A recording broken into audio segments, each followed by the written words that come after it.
The knot cinched before the sound reached me. Plastic tearing.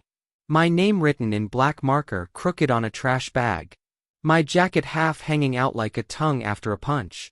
I stopped the engine and didn't get out. I counted me breaths. 4 in, 6 out. The gate was open. That felt deliberate. Mom stood there with my siblings arranged behind her like witnesses. No tears, no trembling hands. She didn't net a script. She had rehearsed this. You're 25, she said. Get out now. I smiled. Not the kind that asks for mercy. The kind that ends a conversation. I got back in my car and drove away. In the mirror, the bags collapsed inward as if the air had been sucked out of them. I didn't look back again.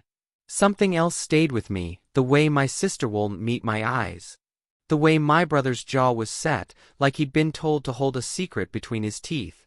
The way Mom watched the car disappear, counting something I couldn't see yet. I drove until the city thinned and the road turned quiet. I pulled over and sat there. My hands didn't shake. That surprised me. I waited for panic. It didn't come. Just clarity.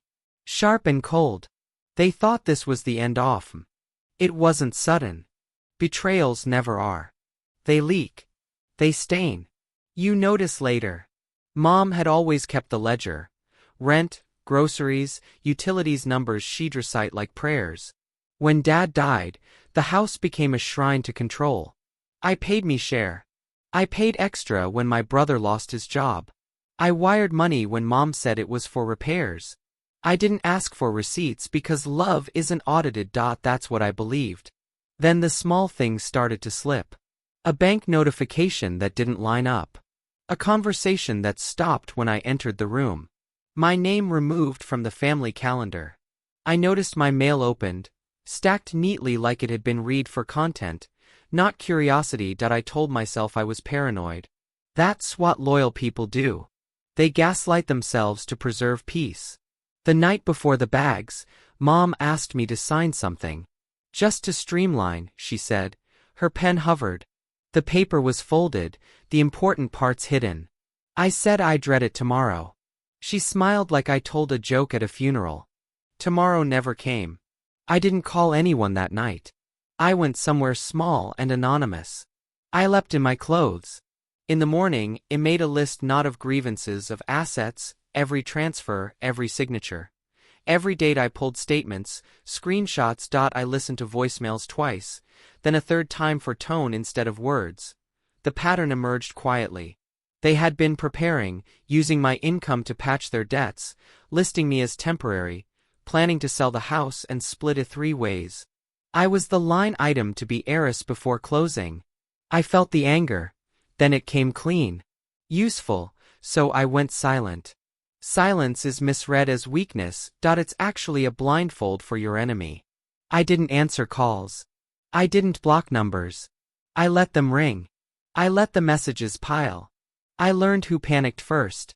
I learned who lied badly. I learned who lied well. I moved carefully.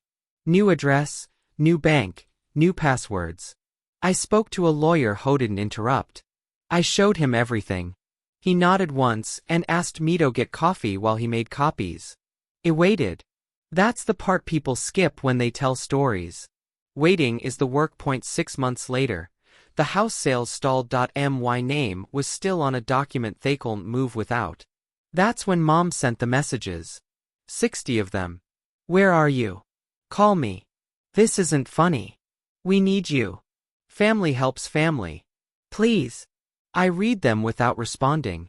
Then I sent one email, not to her, to the buyer Saturny with attachments. The meeting happened without me in the room. That was intentional. Power is quieter that way. When I finally agreed to see Mom, I chose a place with glass walls. Noon. No shadows. She arrived early. She always did when she needed something. She started talking before I sat down. Apologies shaped like explanations. Explanations shaped like blame. I lethier finish. I took out my phone and slid it across the table. The screen showed dates, amounts, her signature scanned and enlarged, her mouth opened. Closed. My siblings weren't there. They never are when the truth shows up. I am not here to punish you, I said. Calm, steady. I'm here to collect, she cried. Then it was impressive. Years of practice. I didn't look away. I waited until the tears slowed. The settlement was simple. My money returned. Interest included. My name removed from every liability. A clause about future contact. Clear, clean. She asked if I was still her child. I stood. I was, I said, until you put me in a bag. I walked out. The glass reflected me back, taller than I remembered. After that, the messages stopped. The silence changed texture. It wasn't absence anymore. It was distance, chosen. I rebuilt quietly. New routines. New people who didn't need leverage to feel close. I slept better. My hands stayed steady. Sometimes I think about the gate, the marker, the smile I gave her. That smile was the promise. You don't always have to raise your voice. You don't have to explain your pain to people who taught you how to endure it. 6 months taught mesomething final. The most devastating revenge isn't disappearance. It's precision. They tried to erase me. I edited the record.